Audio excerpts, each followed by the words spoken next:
All right, so get this. We're diving into gem mining today. Ooh, sounds sparkly. It is. But not just any gem mining. Okay. We're going to Sri Lanka. Ah, Gem Island. You know it. Yeah. I've got this article from World Rivers, and it goes deep into this, like, traditional way of mining. Okay, so not like the big... Yeah, it's Yeah. hands-on stuff. Wow. Right in the riverbeds. That's amazing.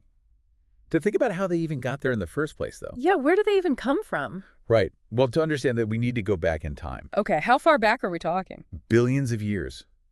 Sri Lanka's geological history Oh, is wow. really key here. Yeah. We're talking all sorts of amazing stones, sapphires, rubies. So how did all those stones Yeah. end up in the rivers? That's where the alluvial deposits come in. Alluvial deposits. Yeah, they're basically like Okay. gravels that have washed down from the mountains over time. Oh, so they're not just like forming in the river? No, no, no. Okay. They're coming from somewhere. It all starts with the gems locked up in solid rock, Okay. deep underground. So then how do they get out?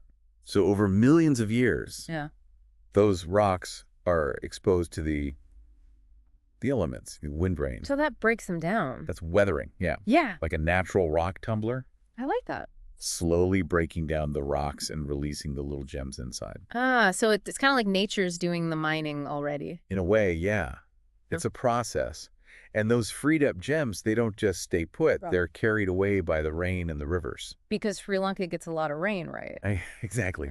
And it's a mountainous terrain. So you can imagine all that water rushing down the mountainsides, carrying those tiny gems along with it. Yeah, okay, I can see that. And eventually they settle in these alluvial deposits along the riverbeds and the floodplains.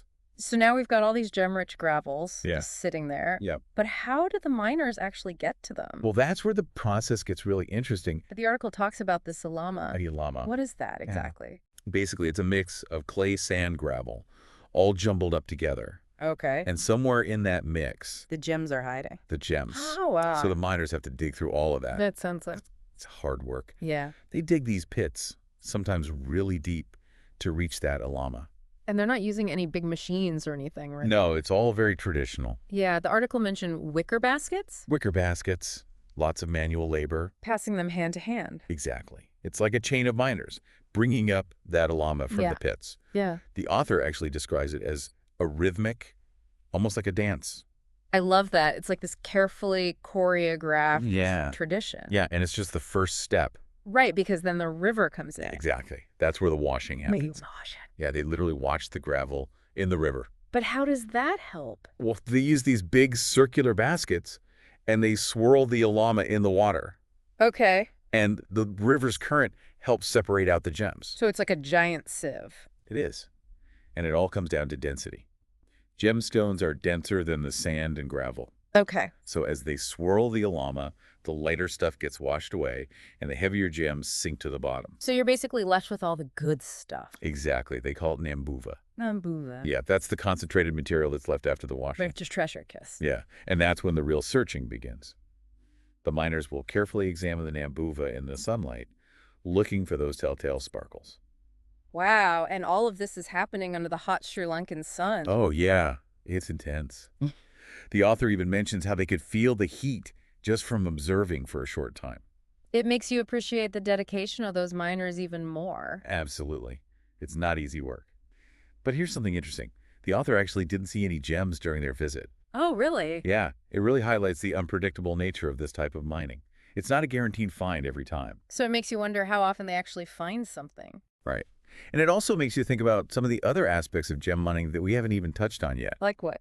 Well, for starters, the environmental impact. Yeah. What's all this digging and washing doing to the rivers? That's a great point. The article didn't really go into that. No, it didn't. Yeah. But it's definitely something we need to consider.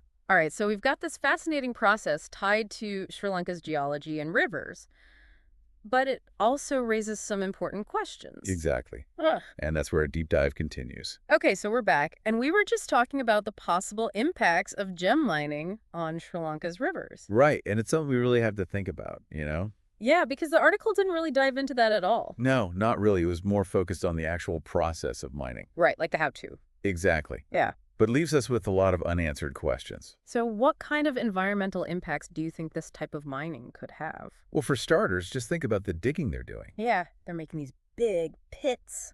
Exactly. Mm-hmm. And sometimes those pits can be pretty deep. Yeah, to reach that alama. Right. And when you dig like that, you're disturbing the riverbed. Oh, so that could cause problems. It can.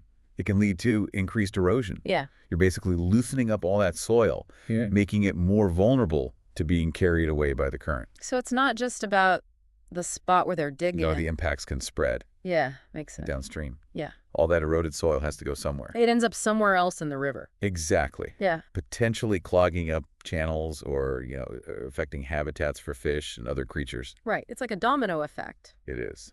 And then there's the washing process itself. Yeah, they're swirling all that gravel around in the water. And remember how the current is separating the heavier gems from the lighter materials? Right. Well, all that lighter stuff, the sand and silt that gets washed away, has to Yeah. go somewhere too. It just ends up back in the river.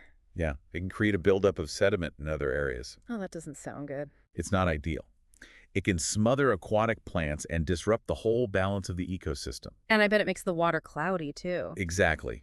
It can affect water clarity, which means less sunlight reaches the bottom, impacting plant life and the creatures that depend on it. So we've got erosion, sedimentation, changes in water flow. Are there any other environmental concerns with this type of mining? Well, there's one that's often associated with mining in general, What's that? chemical contamination. Oh, but the article didn't mention any chemicals being used in this traditional method. True, but depending on the scale of the operation and, whether any modern techniques are being used, there's always a chance of things like mercury or cyanide entering the picture. Why would they use those? They can be used to separate the gems from the surrounding material, but they're incredibly toxic. Oh, yeah, I've heard of that. And if those chemicals get into the river system, it can be devastating for the aquatic life, And what about people? right? It can Oh. even impact human health if people are using the river for drinking water or fishing. That's scary. It is. So we have this long-standing tradition of gem mining. Right. It's so intertwined with Sri Lanka's culture and economy. But it might be hurting the environment. Yeah, there's that potential downside. Yeah. So the question is, can we find a way to balance the two? Is there a way to mine gems without harming the environment? It's a tough question, but it's not impossible. I think the first step is awareness. So making sure people understand the risks. Exactly. The more people know about the potential environmental consequences, the more likely they are to demand and support more sustainable practices. So knowledge is power. It really is. Yeah. And then there are other things that can be done, like stricter environmental regulations, Oh, okay. or even innovative mining techniques that minimize the disturbance to the riverbed. So like finding ways to be more careful. Right. And we can also focus on restoring areas that have already been impacted. Like trying to fix the damage that's already been done. Exactly. Things like planting native vegetation to Yeah. help stabilize the soil and prevent further erosion. So it's not just about preventing future damage, but also healing the past. Right. And this is where local communities and organizations play a crucial role. Because they're the ones who live there. Exactly. They're the ones seeing the impacts firsthand, and they're often the ones leading the charge for change. So it's about empowering those communities. Absolutely. Giving them the tools and resources they need to protect their own environments. It's not just a top-down approach. Right. It's about working together to find solutions that benefit both people and the planet. So we've talked about the potential downsides of gem mining, but are there any positive impacts on the rivers? That's a really interesting question. Yeah, like maybe even indirectly. Yeah, it's not always easy to pinpoint direct positive impacts, but think about the economic benefits of gem mining Okay. that can sometimes have a positive ripple effect on the environment. How so? Well, if a community depends on gem mining for its livelihood, they have a strong incentive to protect the environment that supports that industry. Because if they ruin the environment, they can't mine anymore. It's exactly. They have a vested interest in making sure the rivers stay healthy so they can continue mining. So they're more likely to take care of the environment. It can lead to investments in things like water treatment facilities, erosion control measures, reforestation projects. So it's like a win-win. Potentially, yes. But it takes careful planning, responsible practices, and a strong commitment from the community. It sounds like a complicated issue. It is. There's no easy answer. There are always trade-offs and complexities to consider. But it sounds like there are things we can do. Absolutely. By understanding the issues, engaging in thoughtful discussions, and working towards solutions that benefit both people and the planet, we can create a more sustainable future. Okay, so we've looked at the environmental side of things, but there's another piece of the puzzle we haven't really talked I about. would mean The people. the The people. miners themselves. Exactly. We can't forget about them. It's easy to forget there are real people doing this work, you know? Absolutely. It's not just some, like, abstract industry. It's Right. people's lives. Yeah. And the article we read, it really emphasized the hard work involved. Yeah. Digging those pits, hauling those heavy baskets. In the hot sun. Oh, yeah. Under that intense tropical sun. And to think. It's not easy work. Yeah. And, the author didn't even see any gems during their visit. Yeah. That really makes you think It does. about the dedication. Yeah, like they're not striking it rich every day. No, they're not. It's really a way of life, Yeah. passed down through generations. A tradition. Yeah, and that brings up all sorts of questions about the socioeconomic side of gem mining. Like, how does it affect those communities? Exactly. Like, what are the challenges they face? I think it's easy to just see a beautiful gemstone Right. and not think about the people Yeah, behind it. absolutely. And, when we talk about sustainability, it's not just about the environment. Right. It's also about people. Social and economic well-being. Exactly. Like, can we mine these gems in a way that's good for the environment and the people who rely on it? That's a big question. It is. And there's no easy answer. Right. But, there are people out there trying to make things better. Like who? There are organizations that promote fair labor practices, advocate for better working conditions, support community development initiatives. So it's not just about saying gem mining is good or bad. No, it's much more nuanced than that. Yeah. It's about understanding the challenges and working together to find solutions that work for everyone. And I think consumers have a role to play here, too. Oh, absolutely. Like, where are we buying our gemstones from? Right. How are they being mined? Exactly.